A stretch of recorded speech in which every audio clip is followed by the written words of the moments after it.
Hey, everybody. Welcome back to the Help Me Parent podcast. I am Kylie, your host. And across the studio from me, as always, is Dr. Ellen Moore. Hello. Good morning. Good morning. We survived the rain. Yes. Trekking it in. Another storm. Another storm. It's like we're called the Ark for a reason at Yeah, this point. That's right. And with us today, we have Courtney and Christian Diaz, who've been on the podcast before. Nice. Hello. But for anybody who is just tuning in, tell us a little bit about yourselves. How many kids you got? How long you've been married? Favorite thing about each other? All that stuff. There's too many favorite things. Too many favorite things. Oh. Do Do you want to talk or do you want me to talk? Go for it. We are coming up on our 10-year anniversary in July. Oh, fun. So it's a little bit of a month Yeah. away. We have 3 kids out in the world and 1 growing. Yay. So And- yeah, three plus 1. 3 girls, and then number 4 is a boy. Are you pumped for that? Changing up Yeah, the world. excited for a boy. Nice. It'll be a lot of fun. Yeah, it's like I already throw the girls around, so it's not like it's gonna be much of a change. Maybe Yeah. I don't know. No, I they're could be super wrong. tough. Yeah, you have tough girls. They're tough. So what are their ages again of the girls? 7, almost 5, 3, and 0. And 0. What? Yeah. So y'all have kind of a bit of a range. We got some elementary school happening and then toddlers. And today we're just going to be talking about practical parenting. It's a lot of times we get to focus on the spiritual side of parenting, which is great. But also practical parenting is super helpful as well. I'm sure y'all have had moments in your parenting where you're just like, what are we doing? Yeah. I have too in my years of parenting as well.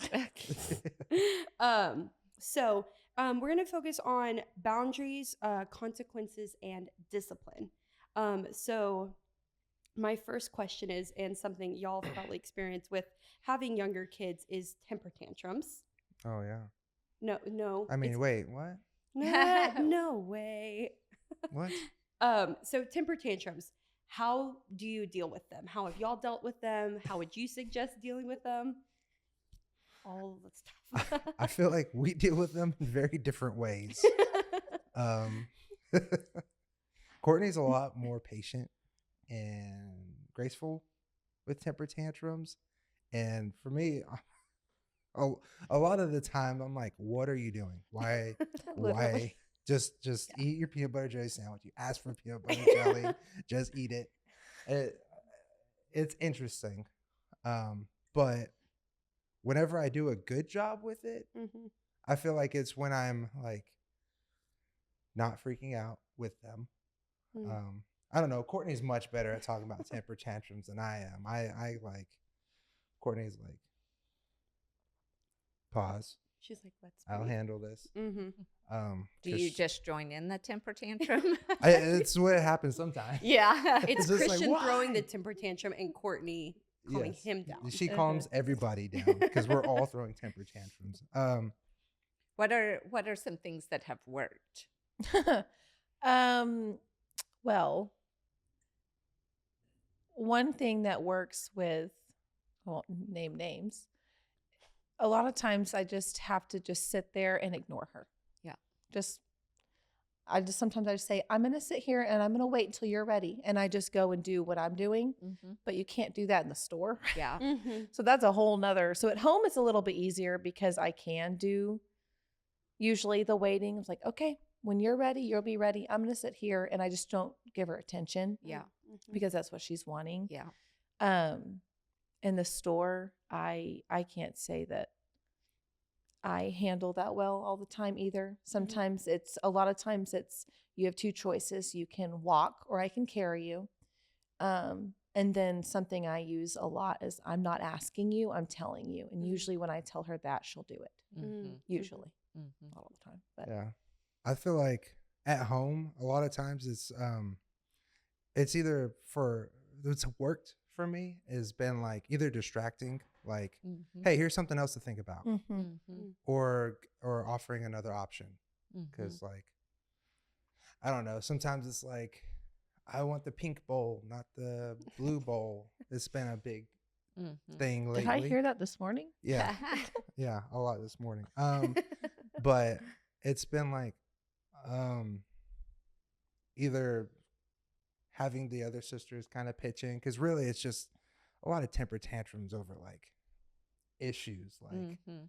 I want what she's got and stuff like that. And I was just like, well, I'll talk to the other sister. I'm like, hey, can we like think about like what would be the kind thing to do, Mm. and then they'll help them kind of guide them to resolve something. Mhm. Or another thing is just like, hey, what if we used a plate instead of a bowl or something? And Mhm. like something that just seems a little bit more fun, or even Yes. just completely distract from bowls in general. It's Uh-huh. like, Yeah. like I'll just, I don't know, Mhm.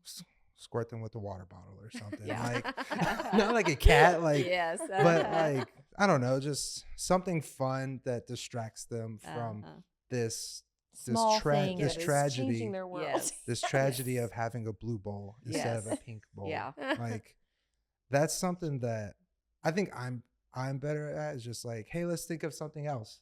Yeah. Uh-huh. Let's Uh-huh. just maybe get away from the dining Yeah. table a little bit. Yeah. If I'm Uh-huh. not throwing a temper tantrum with them. Yes. If you haven't joined in yet. Yeah. Yeah. I think those are all great strategies to use: distraction,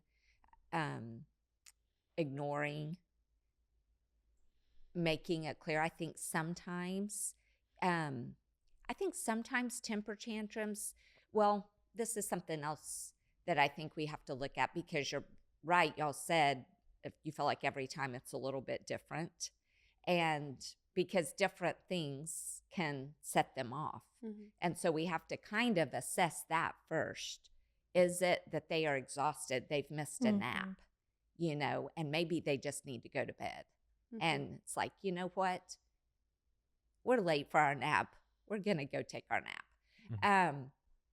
Sometimes it's for attention.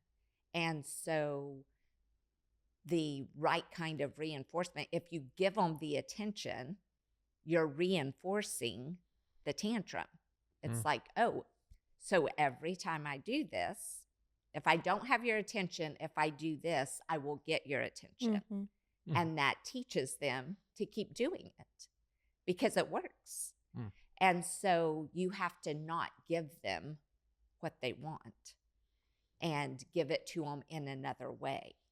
And so to ignore them, to have them go to their room when they're a little older, or you may have to take them to their room Mhm. because they have now hijacked the whole family environment Mhm.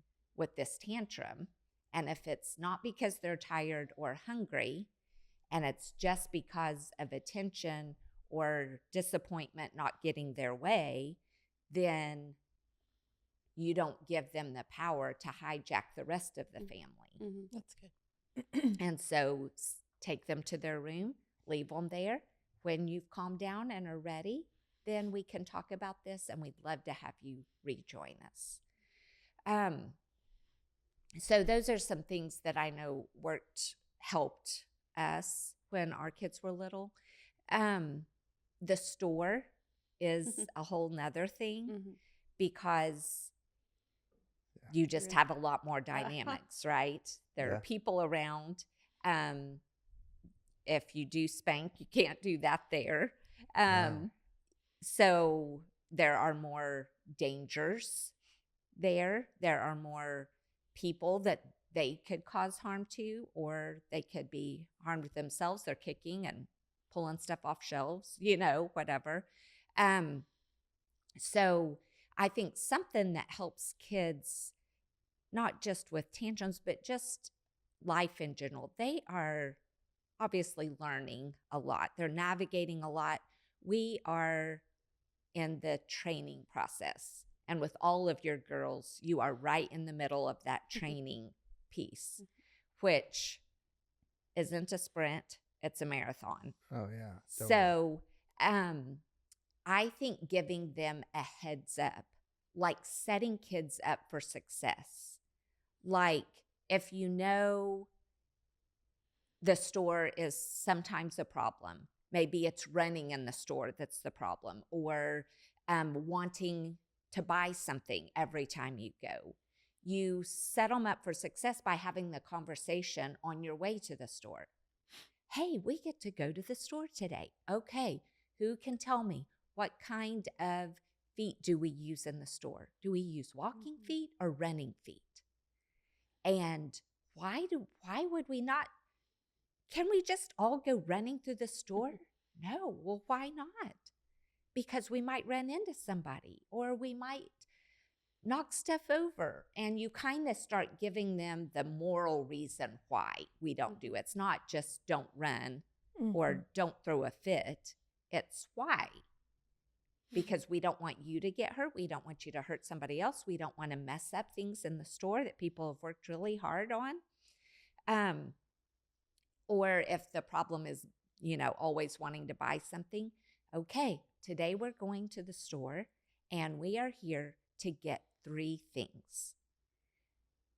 Can you all help me remember these 3 things? I want you to help and kind of give them a job, make them a part of it.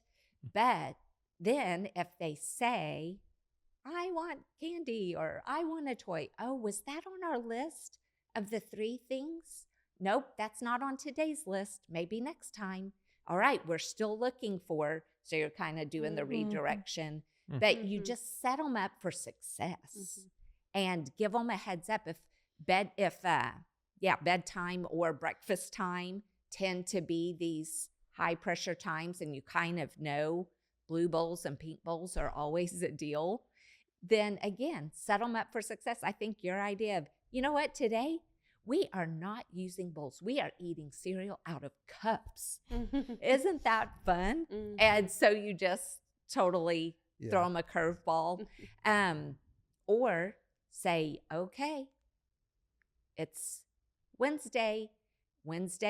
Who gets the pink bowl on Wednesdays, and everybody has their day. So you just find ways to, as much as you can, be proactive in setting them up for success. And then that doesn't always work, obviously, but I do think it helps a lot. Yeah, we had a discussion this morning of like, forget it. We're just getting everything the same color. Yeah, Because totally. it's not worth it. it's not worth like this rainbow set of plates and bowls. Yeah. It's like, let's just get everything Everybody gets pink. one color. Yeah.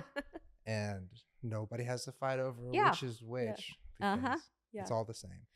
What has been, I was just wondering this when y'all were talking earlier, what has been like the funniest thing that they have, like tantrums aren't funny, but what has been something that they've thrown a tantrum on that's like, why? Oh, Like why? Or the gosh. funniest thing? It's just ridiculous. Oh, man. There's Yeah. so many. So the craziest thing yesterday, Mia. Oh, yeah. You Mia. name-dropped. You're Mia. calling her out. Made her waffles. She wanted jelly on her waffles. Okay, I'll put some jelly on. And it was just a nightmare because I didn't put jelly in every single of those little holes. Yes. And I can't understand her sometimes. She's just Uh-huh. crying. It's like, I want more. I'm like, I don't know. You're like, I don't know. I knew what she wanted. Yeah. I was just gonna let him figure it out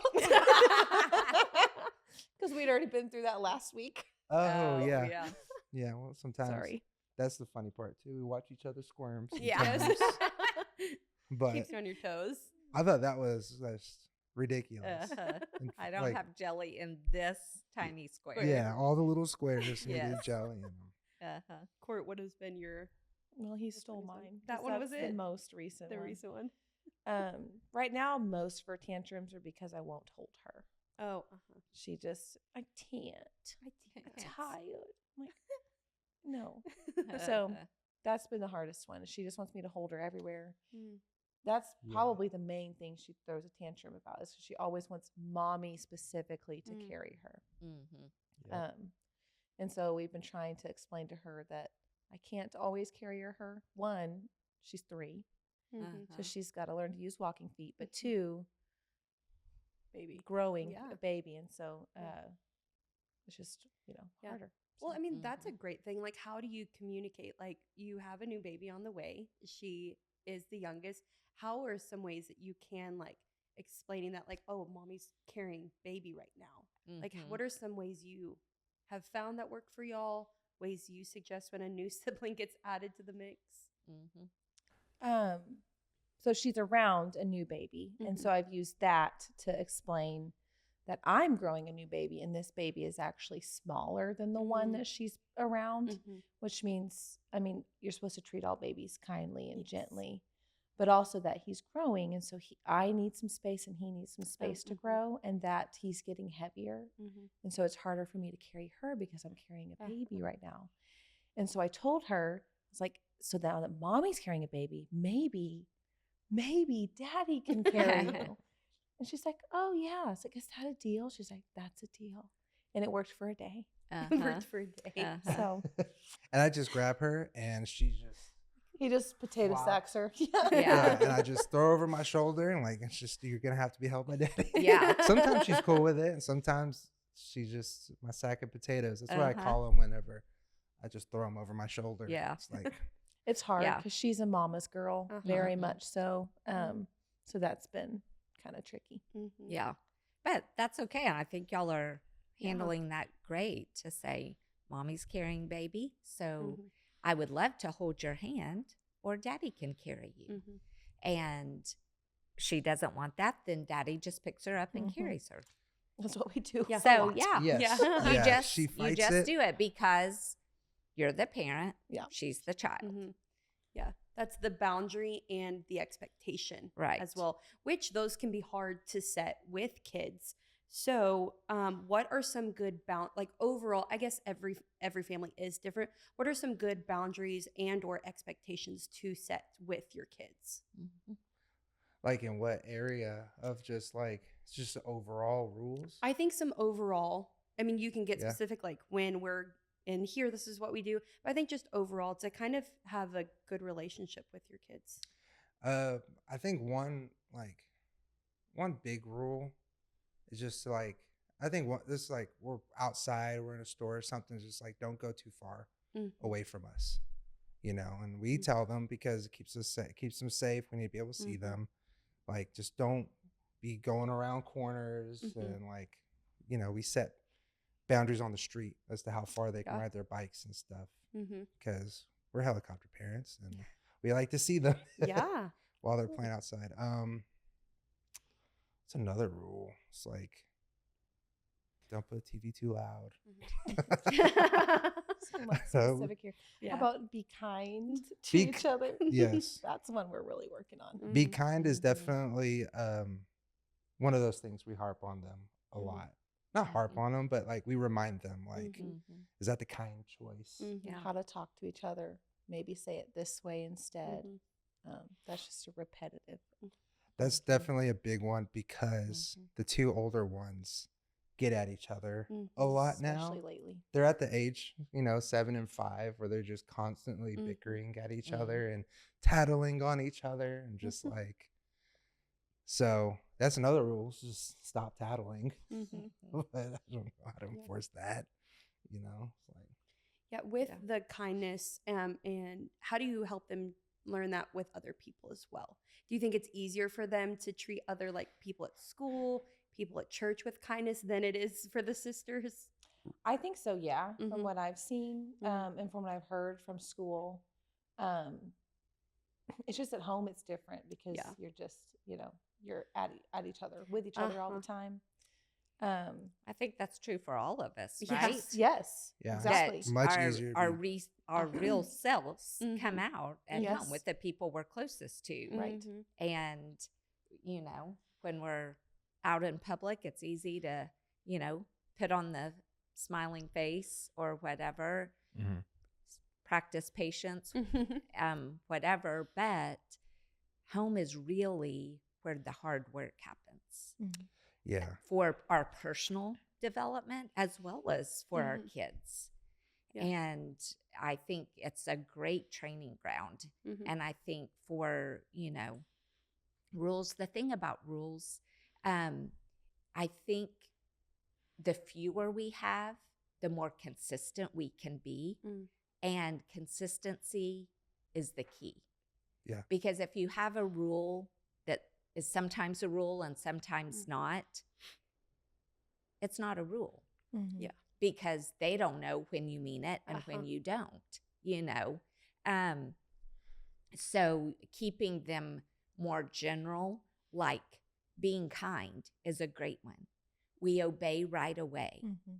Those are two great rules that apply to so many things, because being kind can be to sisters, it can be to mom and dad, it can be to grandparents, it can be anywhere at the store, So having these rules that are really godly character traits that we're trying to instill in them. I think that's good clarification, because that's definitely one of the things is be kind, which is not so much like, that's definitely a feedback thing when we catch it, and it's like, was that kind?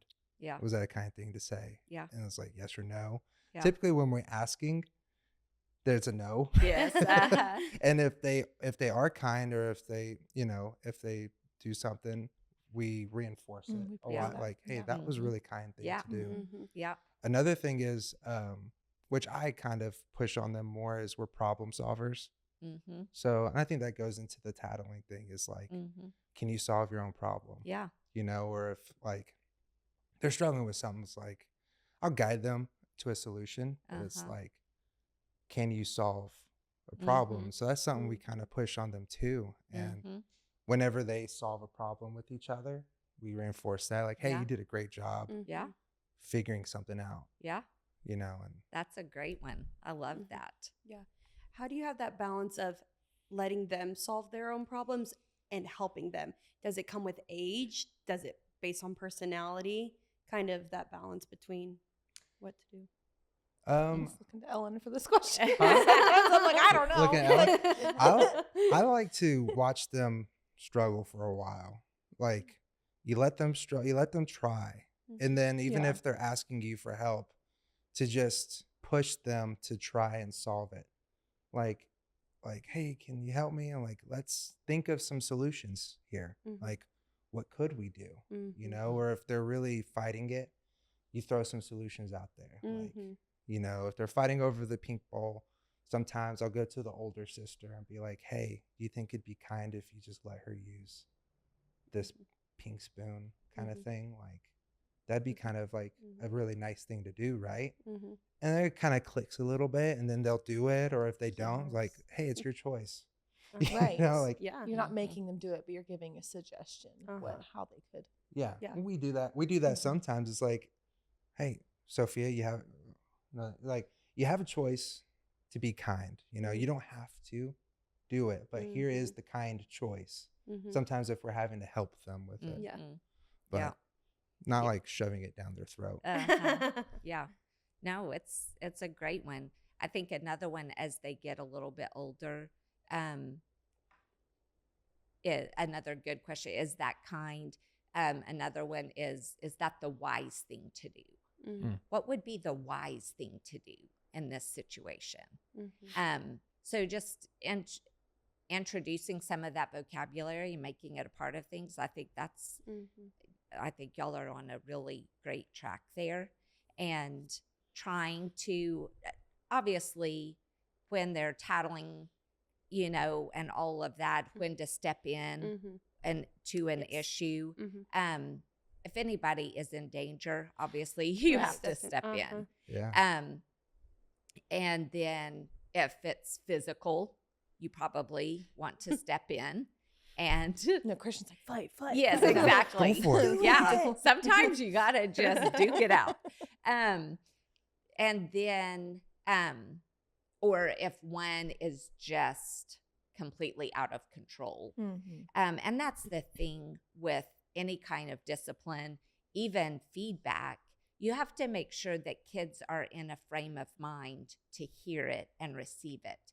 In the middle of the tantrum is not the time to say, how could you be a problem solver? Yeah, totally. She's not going to hear you. Yeah. So you've got to de-escalate and then have those conversations. How could we have done that different? Or what would be the right thing to do? So I think with, you know, being led, being logical, and all of that, with kind of when to step in, give them a chance, and then give them some, if they tried something, I think asking questions is great, giving some alternative solutions. When they get it right, way to go. I think something that we can kind of fall into without really realizing it or thinking about it, especially when there's multiple kids in the house and, like you said, multiple personalities, that we can put a lot of pressure on the oldest or the most, the least strong-willed, the most compliant child. And we do it in the name of kindness or, you know, whatever. And to a certain degree, that is appropriate because they're also older, if they're older. And, but we don't need to communicate to them that the expectation is different just because you have this personality, that this one gets away with something. And you need to be the one to concede. And because sometimes even the compliance, they may give them the pink spoon, but if it's with this attitude can build, you know, and that's what we don't want, because we're still all about the heart. We want it to come from the heart. And we are helping them to become a person who, and we don't want our kids to be bullies. We also don't want them to acquiesce to everybody else's whims and demands. We want them to be wise on when it is wise to be kind in this way, or in this instance, you know what? It's probably wiser for you to not give them. Yeah. Because they need to learn a no. Right. You know? So it's this constant dance. Which y'all are right in the big thick middle of. Yeah. It's fun because sometimes they'll do it on their own, you know. And yeah. And that's when you know it's coming from the heart. Praise the bejeebers out of that. yeah. Yeah. Totally. Do you ever, like, when you were talking about that with, like, if the oldest kid is a scenario of saying, hey, let's give them the pink spoon. But then also if the one who's throwing the fit is just like, this is a week on weekend thing, it's like, no, like, we're not going to give them the spoon. Exactly. And that's okay to say. Absolutely. So when are sometimes when you kind of say, okay, nope, we're gonna teach them, this is how they learn to ask nicely or not throw a fit. And so there is different scenarios where you need to do that, right? Yeah, for sure.